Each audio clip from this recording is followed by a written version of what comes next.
हाँ तो वीरो कैसे हो सभी? बढ़िया, मजे में, fit and fine, otherwise come not the गोली, वी टेक द ऑफसला। तो आज हम अपनी इस वीडियो में डिस्कस करेंगे यूरोप महाद्वीप के पॉलिटिकल मैप पर, जिसमें हम यूरोप महाद्वीप की जो कंट्रियां हैं उनको डिस्कस करेंगे। इससे पहले वाले वीडियो में हमने यूरोप महाद्वीप के फिजिकल मैप पर डिस्कस किया था, जिसमें हमने यूरोप महाद्वीप की खाड़ियों, सागरों और प्रायद्वीपों पर डिस्कस किया था। लेकिन उसमें हम एक प्रायद्वीप भूल गए थे, जिसे हम कहते हैं बाल्कन पेनिनसुला या बाल्कन प्रायद्वीप। और यही से आज का हम अपना डिस्कशन स्टार्ट करते हैं।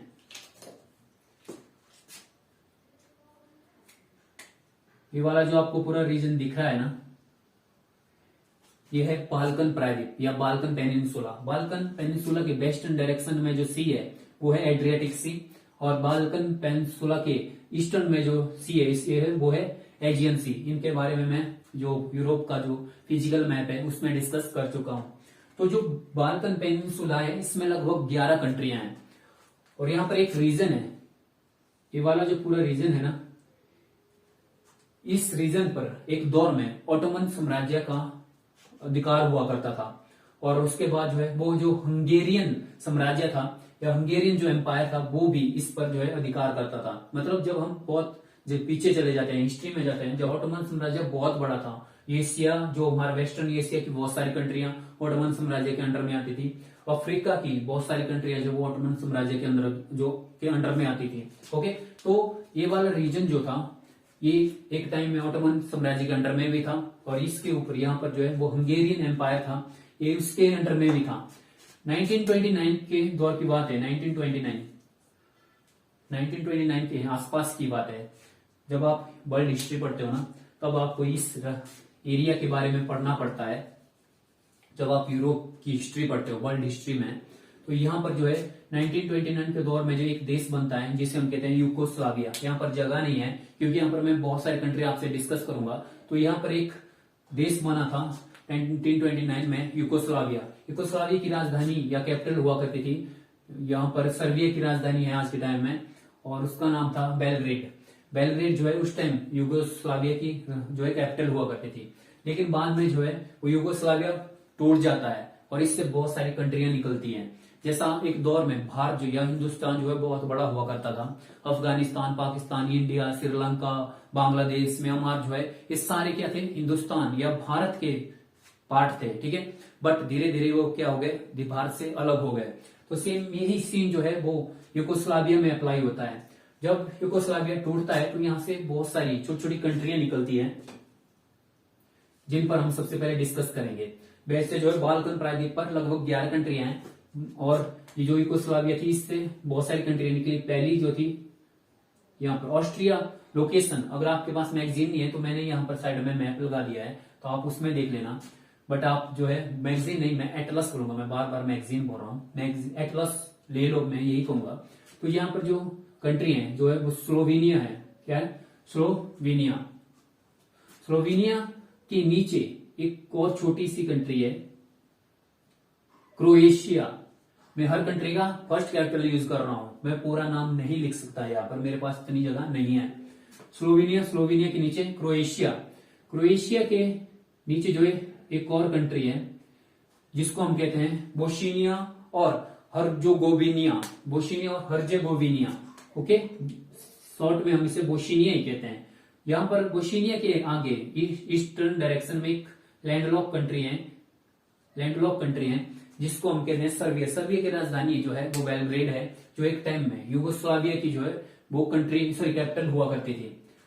सर्बिया क्या है? एक सर्बिया क्या है? एक लैंडलॉक कंट्री है। लैंडलॉक कंट्री क्या होता है? जो समुद्र के साथ अपनी सीमा साझा नहीं करता, या जिसकी सीमा समुद्र में नहीं खुलती है, या जिसके पास समुद्र नहीं हो। ओके, बोस्निया हर्जेगोविना के आगे क्या है? सर्बिया। सर्बिया के नीचे आपको एक छोटी सी कंट्री देखने को मिलेगी, मोंटीनीग्रो।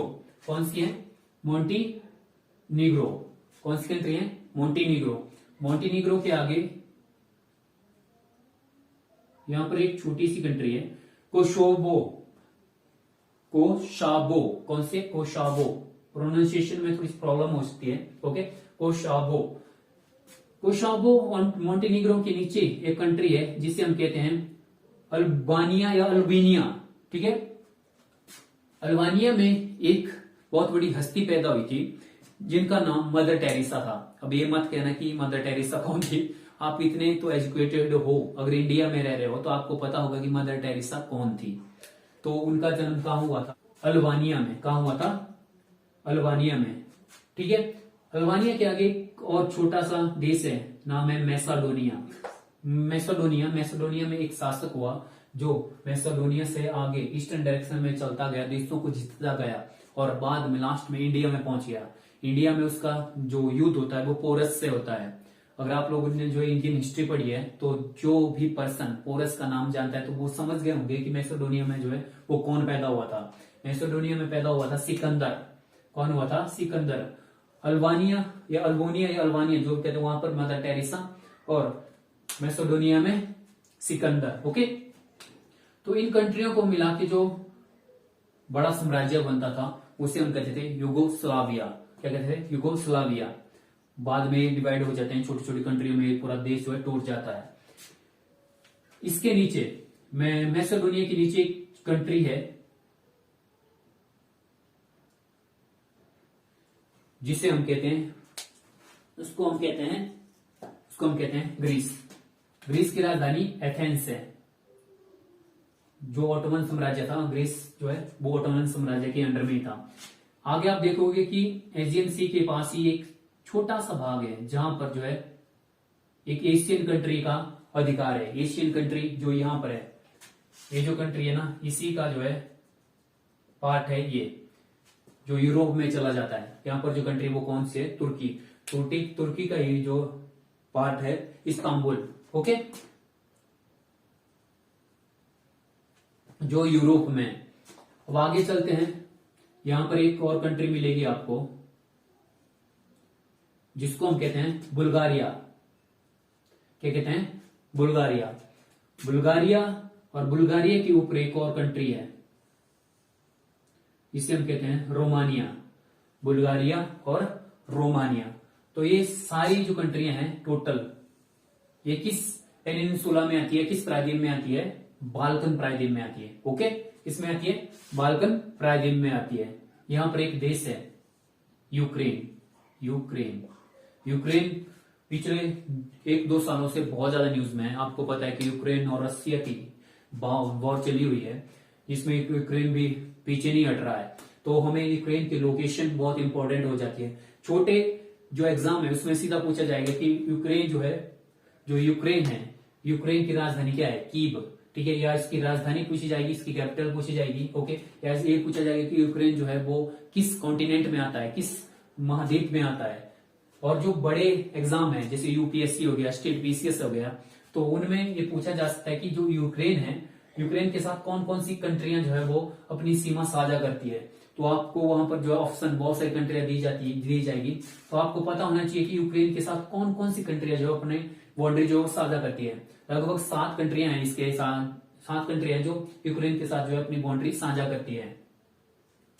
यूक्रेन के ऊपर जो है एक और कंट्री है जिसे हम कहते हैं बेलारूस।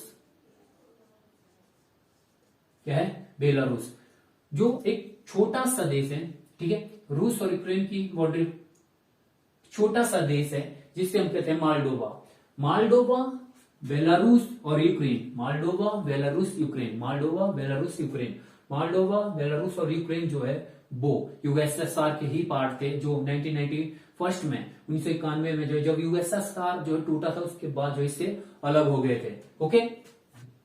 अब जो है वो यहां पर आ जाते हैं, इटालियन पेनिनसुला, या इसी को जो है एपिनाइन्स पेनिनसुला भी कहते हैं। इटालियन पेनिनसुला के ऊपर जो है एक पर्वत है जिसे कहते हैं आल्पस पर्वत। आल्पस पर्वत के नीचे जो बड़ा देश है, आप देखोगे इसकी पूरी की पूरी जो सिचुएशन है, पूरा का पूरा जो माहौल है वो इंडिया की तरह है। इंडिया के ऊपर हिमालय है, हिमालय के नीचे क्या है? पूरा इंडिया है। तो वैसे ही इटली के ऊपर क्या, कौन सा पर्वत है? वो आल्पस पर्वत है, और उसके नीचे क्या है? इटली है। जो इटालियन पेनिनसुला है या जो एपिनाइन्स पेनिनसुला, यहाँ पर 3 कंट्रियां हैं। एक इटली की राजधानी रोम है। रोम जो इटली की कैपिटल है, तो रोम शहर के बीच एक देश बसा हुआ है जो विश्व का सबसे छोटा देश है। विश्व का सबसे छोटा देश है, और वो कौन सा है? Vatican city. कौन सा देश है? Vatican city. वेटिकन सिटी का जो क्षेत्रफल है वो 0.44 वर्ग किलोमीटर है, मतलब 1 वर्ग किलोमीटर से भी छोटा देश है और विश्व का सबसे छोटा देश है। ओके, यही पर इटली में जब आप ऊपर जैसे जाओगे तो यहां पर एक और देश पड़ता है, सान मैरिनो। सान मैरिनो कौन सा देश है? सान मैरिनो। ओके, यहां पर आपको एक द्वीप दिख रहा है बिल्कुल मेडिटेरियन सी के बीचों बीच। इस द्वीप का नाम है सिसिली द्वीप। सिसिली द्वीप जो है वो इटली का ही पार्ट है। इटली देश ही का, जो इटली देश है उसी का पार्ट है सिसिली आइलैंड। सिसिली आइलैंड जो है पूरे भूमध्य सागर का सबसे बड़ा द्वीप है। पूरे भूमध्य सागर का सबसे बड़ा द्वीप कौन है? सिसिली। ओके, सिसिली के नीचे एक छोटा सा देश है, इसे कहते हैं माल्टा। क्या देश, कौन सा क्या नाम है? जो मुंह है मेरा ना, जो जीव है वो फंबल कर रही है, पानी पी लेता हूं। क्या नाम है इस देश का? माल्टा। ओके, अब आ जाते हैं इस प्रायद्वीप पर। यहां पर जो पर्वत है इससे हम कहते हैं प्रेनीज पर्वत। क्या है? प्रेनीज पर्वत। प्रेनीज पर्वत के आगे जो है ये पूरा का पूरा जो पेनिनसुला है, प्रायद्वीप है, इसे हम क्या कहते हैं? आपको मुझे कमेंट में बताना है कि इस प्रायद्वीप को हम क्या कहते हैं। जो फिजिकल मैप है ना मेरा यूरोप का, उसमें मैंने सब जो प्रायद्वीप है उनके बारे में डिस्कस किया था। जो एक बच गया था उसके बारे में हमने यहीं पर डिस्कस कर लिया है। यहाँ पर 2 देश है। यहाँ पर एक देश है जिसे हम कहते हैं पुर्तगाल। पुर्तगाल वही देश है जहां से सबसे पहले एक यूरोपियन पर्सन आया और इंडिया में पहुंचा, जिसे हम कहते हैं कि इसने जो भारत की खोज की सबसे पहले। डेट थी 1498। नाम था Vasco D gamma. Vasco D gamma जो है 1498 में जो है पुर्तगाल से इंडिया पहुंचा था। तो जो वास्को डी गामा कहां का निवासी था? पुर्तगाल का था। ओके, पुर्तगाल के पीछे जो कंट्री है वो है स्पेन। स्पेन की राजधानी मैड्रिड है। स्पेन में जो है यहां पर साउथ में आप देखोगे एक छोटा सा पार्ट है जिसे हम कहते हैं जिब्राल्टर। जिब्राल्टर जो है वो ब्रिटेन का पार्ट है। ठीक है, जिब्राल्टर पर जो है किसका अधिकार है? ब्रिटेन का अधिकार है।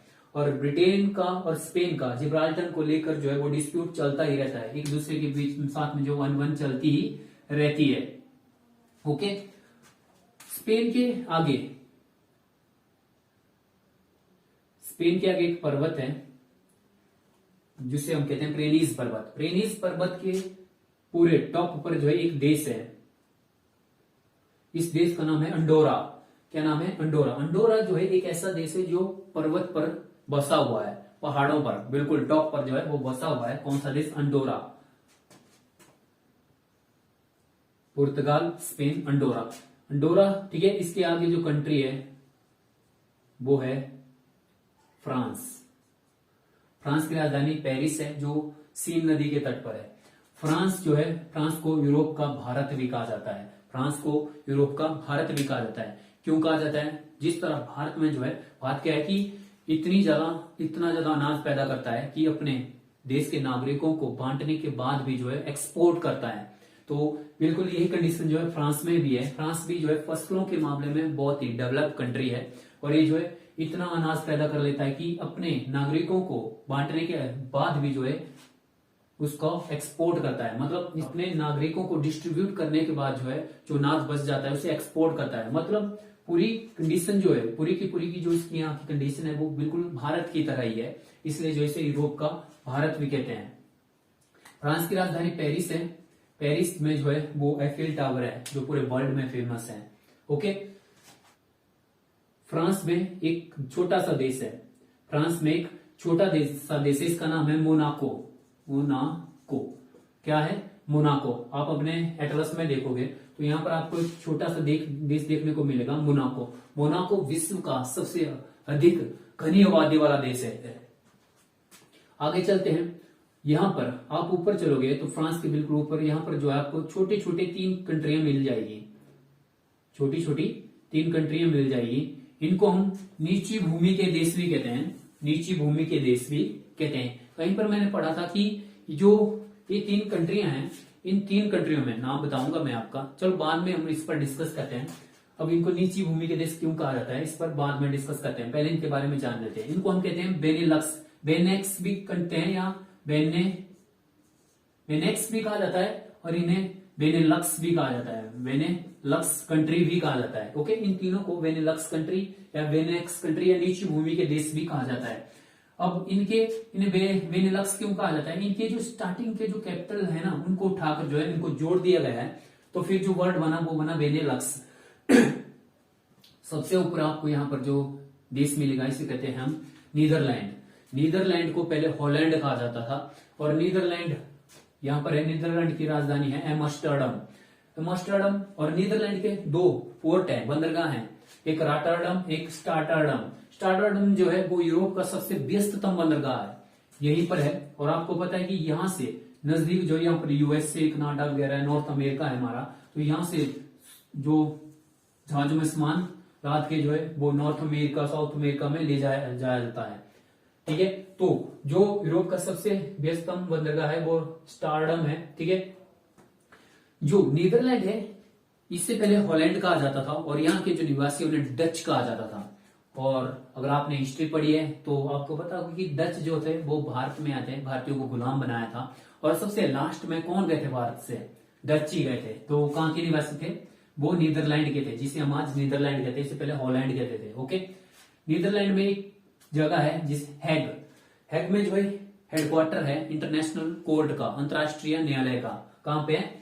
नीदरलैंड के हैग में। ओके, इसके नीचे जो कंट्री इसे हम कहते हैं बेल्जियम। ओके, बेल्जियम में जो है पूरे यूरोपियन यूनियन जो है वो जितने भी यूरोप की कंट्री हैं, अब तो ब्रिटेन बाहर निकल गया है, बाकी जो यूरोपियन यूनियन है ना, इनके सभी देशों के जो लीडर है वो एक साथ एक मंच पर इकट्ठा होते हैं, जिसको हम क्या कहते हैं? यूरोपियन यूनियन कहते हैं। और उसका जो हेडक्वार्टर है ब्रुसेल्स है, ब्रुसेल्स में है। ठीक है, बेल्जियम की राजधानी ब्रुसेल्स है, ब्रुसेल्स में जो है वो यूरोपियन यूनियन का हेडक्वार्टर है।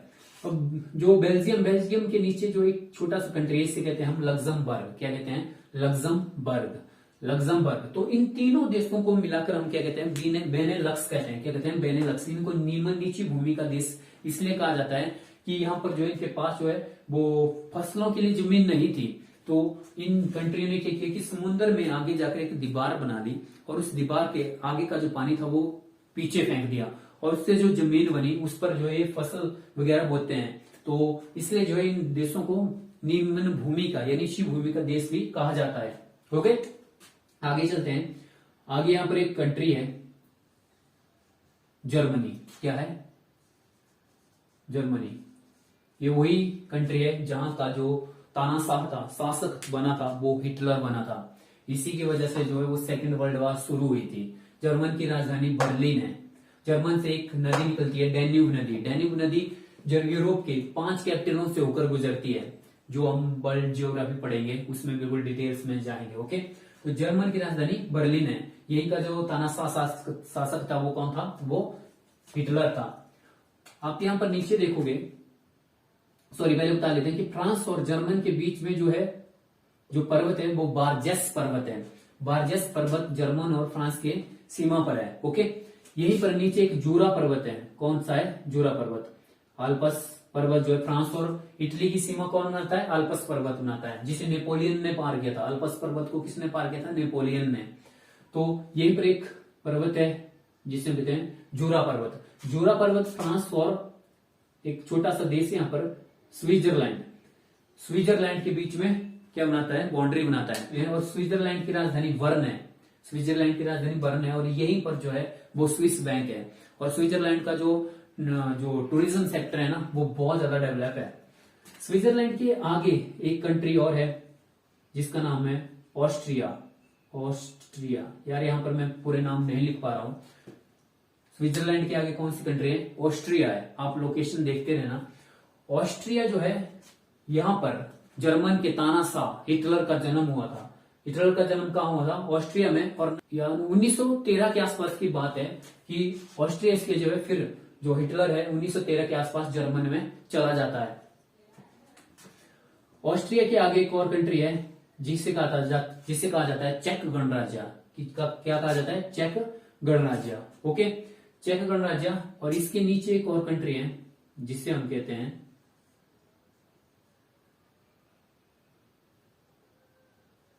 स्लोवाकिया। ठीक है, इसके नीचे जो कंट्री से हम क्या कहते हैं? स्लोवाकिया।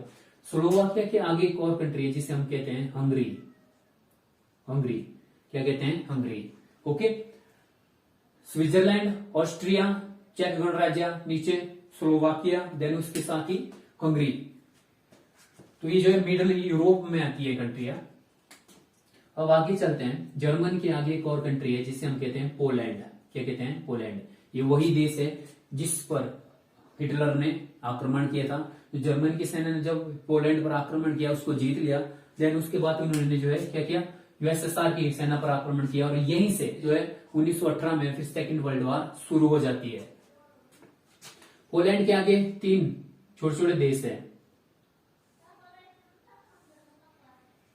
यहां पर कौन सा सागर है, यहां पर कौन सा सागर है, बाल्टिक सागर है ना। बाल्टिक सागर की वजह से इन तीनों देशों को जो है वो बाल्टिक कंट्री कहा जाता है। आपसे एग्जाम में पूछा जाएगा, यूपीएससी में पूछा गया था कि निम्न में से कौन कौन सी कंट्री जो बाल्टिक कंट्रियां है, तो वहां पर इनके नाम थे। तो आपको पता होना चाहिए जो 3 कंट्रियां बाल्टिक कंट्री है वो कौन कौन सी है। इनका नाम है Estonia, Latvia and Lithuania. Estonia, Latvia and Lithuania, या उल्टा नीचे से ऊपर बोलेंगे तो Lithuania, Latvia, Estonia. Okay, short में अगर इनके फ्रंट जो लेटर है या जो वर्ड है उनको उठाएं तो इनका नाम बन जाता है लीलाएं। याद रखने का तरीका है, वैसे ये चीजें आपको यूज नहीं करनी चाहिए। तो ली से लिथुआनिया, ला से लातविया, ए से एस्टोनिया। ठीक है, लिथुआनिया, लातविया, एस्टोनिया। तो ये जो कंट्री है ये भी यूएसएसआर का ही पार्ट हुआ करती थी और उससे बाद में अलग हुई है, समझ गए।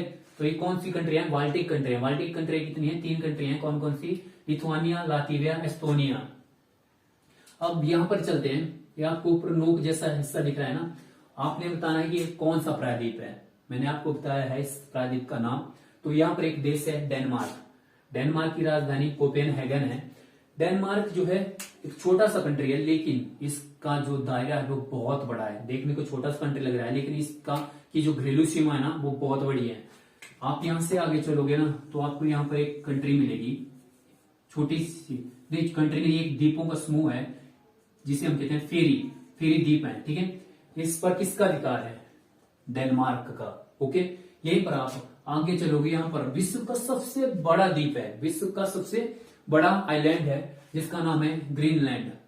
यहाँ पर आपको लाइट पड़ रही होगी बट कोई ना, मैं बता देता हूं कि जो ग्रीनलैंड है ना, ग्रीनलैंड पर किसका अधिकार है, डेनमार्क का।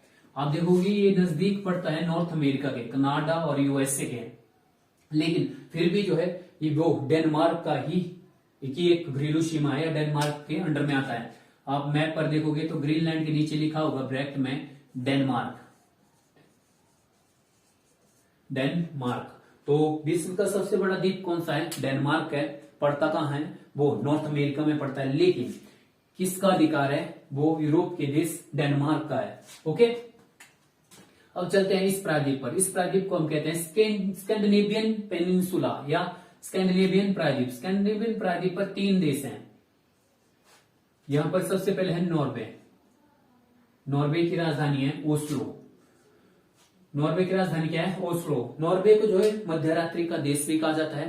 नॉर्वे में क्योंकि रात को यहाँ पर सूरज आपको देखने को मिलेगा।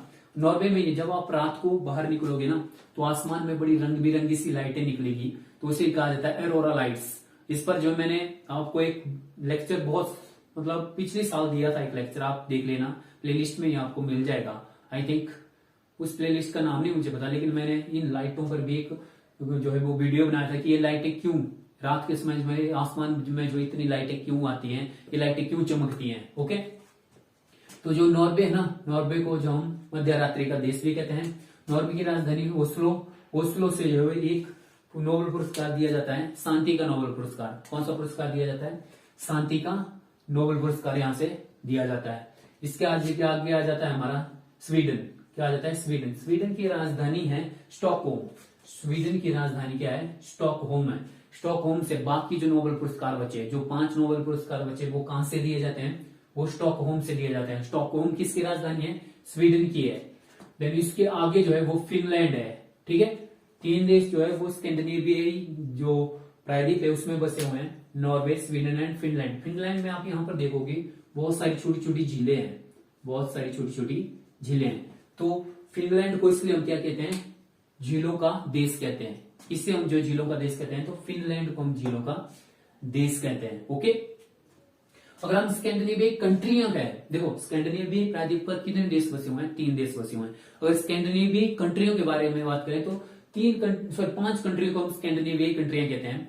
पहला नॉर्वे, दूसरा स्वीडन, तीसरा फिनलैंड, चौथा डेनमार्क और 5वां आइसलैंड। ओके, तो 5 कंट्रियां कौन सी है स्वीडन की, सॉरी स्कैंडिनेवियन 5 कंट्रियां कौन कौन सी हैं, Norway, Sweden, Finland, Denmark and यहाँ पर जो है वो आइसलैंड है। ओके, तो आइसलैंड पर डिस्कशन कर लेते हैं। यूरोपियन कंट्री है। आइसलैंड की राजधानी है रेकजाविक। आइसलैंड की राजधानी क्या है, रेकजाविक। यहाँ पर आपको टॉप में देखने को मिलेगा आइसलैंड। आइसलैंड की राजधानी है रेकजाविक। रेकजाविक जो है विश्व की सबसे उत्तरी राजधानी है। विश्व की सबसे उत्तरी राजधानी क्या है, रेकजाविक है।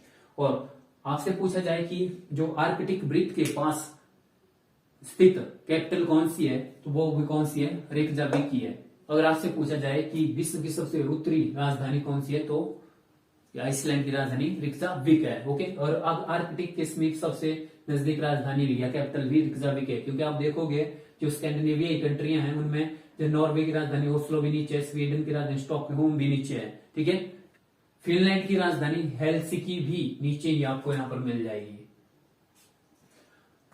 समझ गए आइसलैंड के बारे में। अब चलते हैं ब्रिटेन पर। ब्रिटेन से रिलेटेड आपने 3 नाम सुने होंगे, देख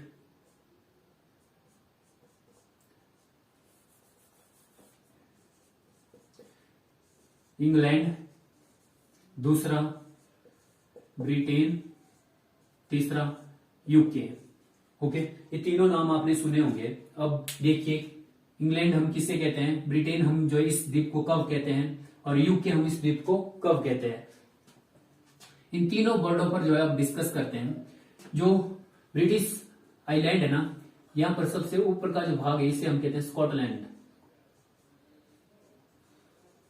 स्कॉटलैंड, और नीचे वाला जो पार्ट है आपको ये दिख जाएगा, इसे हम कहते हैं वेल्स।